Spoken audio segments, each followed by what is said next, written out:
नमस्कार, मी विलास आव्हाड. आपण पाहताय AV9 एक्सप्रेस. मित्रांनो, आपण संक्रांतीच्या दुसऱ्या दिवशी मुंबईमध्ये वरळी डोम कुठलं काय जे काही सभागृह आहे त्यामध्ये उबाटा सेनेचा दसरा मेळावा बघितला असेल. एक प्रकारचा तो दसरा मेळावाच होता. आपले कार्यकर्ते अगदी गावागावांवरून बोलवलेले, त्यांच्यासाठी सोय केलेली, भरगच्च एकदम घोषणा देणारे कार्यकर्ते. 2-3 दिवस त्याची जाहिरात केली होती की या डोममध्ये महापत्रकार परिषद घेणार आहेत. मग जे काही 10 जानेवारीला विधान परिषदेच्या अध्यक्षांनी जो काही 16 आमदारांच्या बाबतीत जो काही निकाल दिला आणि शिवसेना शिंदेंचीच हे जे काही जाहीर केलं, याच्या विरोधात मग आता उबाटा सेनेची जी काही महापत्रकार परिषद आहे ते यामध्ये अनेक खुलासे होतील, अनेक कागदपत्र दाखवले जातील, अनेक सीड्या दाखवल्या लागतील, रेकॉर्ड दाखवलं जाईल आणि याच्यामध्ये मोठमोठाले कायदे तज्ज्ञ येतील, घटना तज्ज्ञ येतील, घंटा तज्ज्ञ येतील, ज्यांनी उद्धव ठाकरेंचं 16-17 महिने अगदी मनोरंजन केलं, राज्याचं मनोरंजन केलं, उद्धव ठाकरेंना अगदी भिकेला लावलं, असे घंटा तज्ज्ञ जे मग असीम ज्ञान आपल्याला पाजत असतात. किंवा ते बापट की तापट काय ते घंटा तज्ज्ञ तर काय दिसले नाही, पण एक असीम ज्ञान आपल्याला जे काही मिळालं. खरं तर या असीम सरोद्यांच्या बाबतीत आपल्याला सर्वांना सांगायचे की हे असीम सरोदे कट्टर हिंदू विरोधक आहेत, कट्टर भाजपा विरोधक आहेत आणि कट्टर हिंदू स्वयंसंघ म्हणजे RSSच्या विरोधात आहेत आणि कट्टर मोदी विरोधक आहेत. आणि मोदी विरोधक आहे म्हणण्यापेक्षा हे देशाचे सुद्धा विरोधक आहेत. हे भारत तेरे तुकडे होंगे इंशाअल्लाह म्हणणाऱ्यांच्या बरोबर आहेत. तेव्हा यांनी आपल्याला संविधानाच्या बाबतीत, लोकशाहीच्या बाबतीत जे काही ज्ञान आपल्याला, जे काही वरळीमध्ये, जे काही डोम पेटावला, हे देण्याची गरज नाही. मूळतः शिवसेना उबाटा गटाची केस सुप्रीम कोर्टामध्ये कपिल सिब्बल जे काँग्रेसचे ज्येष्ठ नेते आणि भारताचे प्रसिद्ध वकील, जे काही काँग्रेसचे नेते आहेत, आज ते समाजवादी ते त्यांनी पण काँग्रेस सोडला, आज तर ते YouTube चालवतात. आणि काँग्रेसचेच दुसरे नेते मनू सिंघवी हे प्रसिद्ध वकील आहेत देशामधले. यांनी उद्धव ठाकरेंची केस ही सगळा डिस्प्यूट शिंदे आणि उबाटा यांनी लढवलेली. आणि यांना जे सुप्रीम कोर्टामध्ये जमलं नाही, मग त्यांच्यापेक्षा हे असीम सरोदे जर आपल्याला या वरळीच्या डोम घरगुती न्यायालयामध्ये आपल्याला आपलं असीम ज्ञान आपल्याला पाजत होते, लोकांना पाजत होते, जे कोणी तिथं गेले होते त्यांना ते पाजत होते, ज्ञान पाजळत होते आपले. खरं तर उद्धव ठाकरेंनी कपिल सिब्बल, अभिषेक मनू सिंघवी अशा इतक्या महागड्या वकिलांना हायर करण्याची गरज नव्हती. जर तुमच्याकडे इतका मोठा हिरा, असीम हिरा, अगदी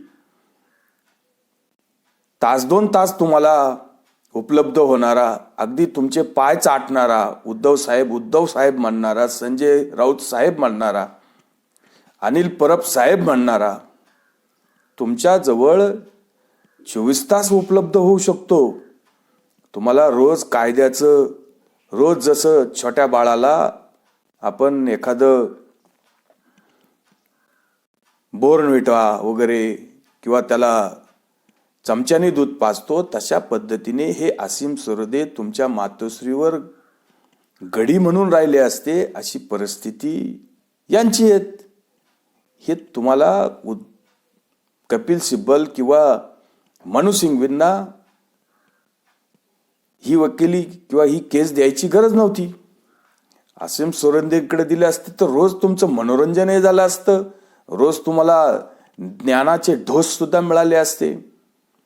आणि कदाचित जे काही काल आपण जे काही या डोममध्ये बघितलं की केस किती सोपी आहे, मी किती सोप्या शब्दात सांगतोय, 10 शेड्यूल काय असतं, राज्यपालांना ते फालतू माणूस कसं म्हटलं, एकनाथ शिंदेच, देवेंद्र फडणवीसच, राहुल नार्वेकरच किंवा सुप्रीम कोर्टांना जे काही नैतिकतेचा टेंबा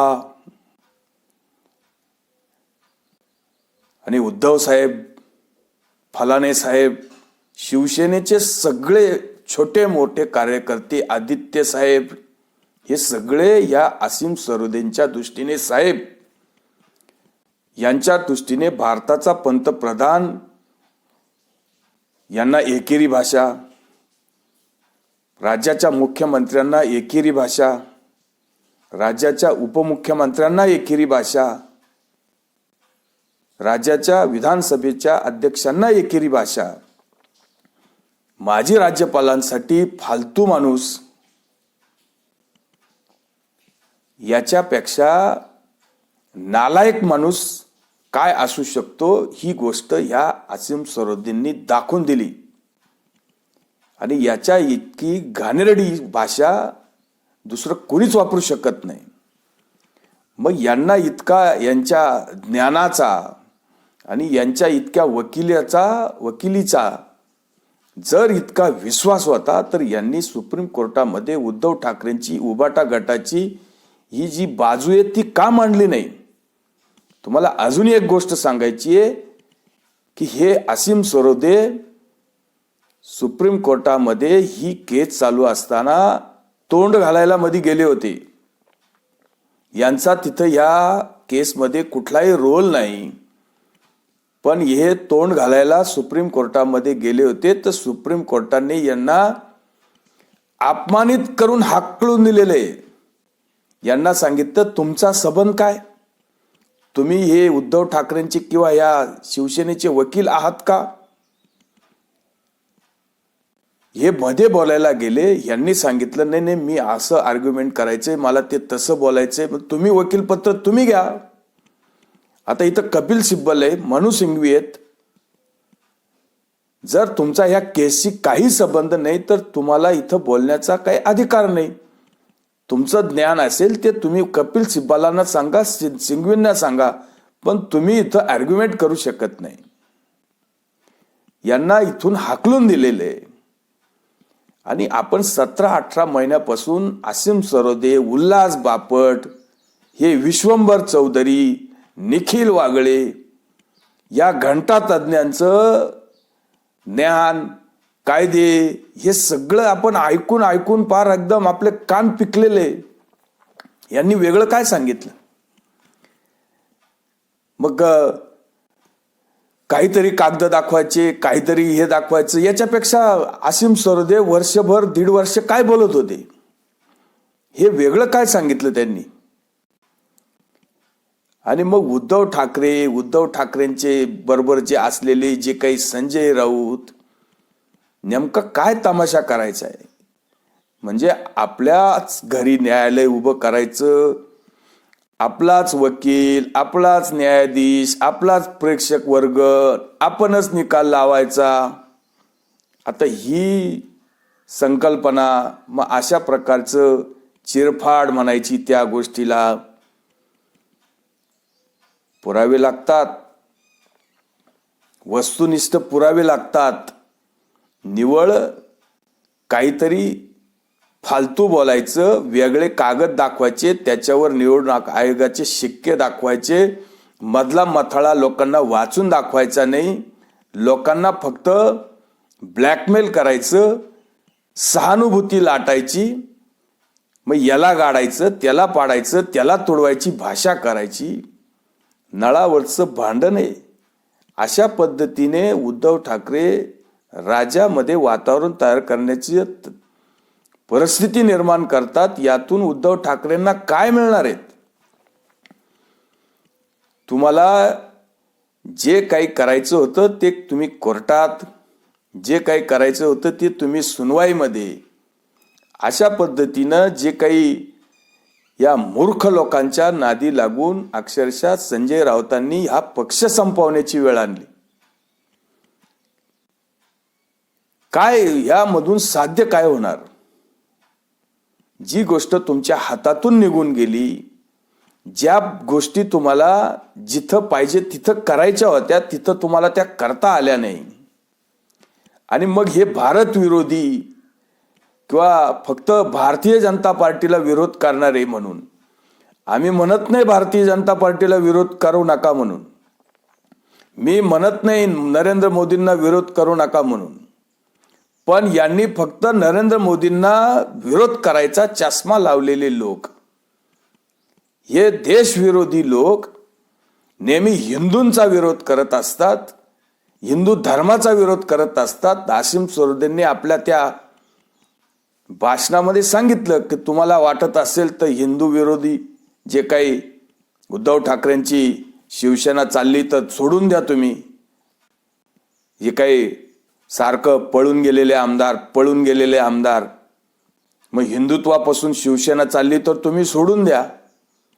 अहो, हिंदुत्वापासून शिवसेना, बाळासाहेब ठाकरे हे जे काही मोठी संघटना बाळासाहेबांनी तयार केली, या तुमच्यासारख्या नालायक लोकांमुळं उद्धव ठाकरे बिघडले. त्यांना फक्त आता खुर्ची दिसते, बसले खुर्चीवर, पण अख्ख्या